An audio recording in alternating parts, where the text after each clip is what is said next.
Сәлем балалар, бүгін жолбарыс пен түлкі ертегісін оқып беремін. Ал бастайық. Бір күні жолбарыс сырқаттанып қалады. Әміршінің көңілін сұрау үшін оның үйіне барлық аңдар жиналады. Тек қана түлкі келмей қалыпты. Бұны байқап қалған қасқыр жолбарысқа жүгіріп барып, түлкіні жамандай бастайды. Осы кезде ашуланған жолбарыс күжілдеп, дереу түлкіні алып келуді бұйырады. Бұл хабарды естіген түлкі жолбарысқа өзі жүгіріп келеді. Сөйтіп былай депті: "О, құдіретті күштім, сіздің мені көргіңіз келген екен, міне алдыңызға да келіп тұрмын", дейді. "Ей", деп күжілдейді жолбарыс, "барлық аң келіп менің көңілімді сұрады, ал сен неге сұрамадың, түлкі?"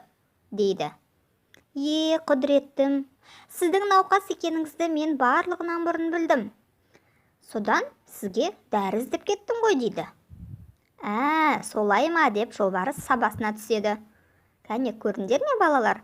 Түлкі қандай қулықпен сөз тауып кетті. Ал ертегі сіздерге ұнады ма? Ұнаса, ертең тағы ертегі күтіңдер.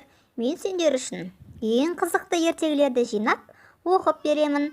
Келесі кездескенше балалар, қош сау болыңдар, ал ұйықтап жатсаңдар, ұйқыларың тәтті болсын. Балалар, каналға жазылайық. Сендерге күнделікті бұдан да қызықты ертегі оқып беруге уәде беремін.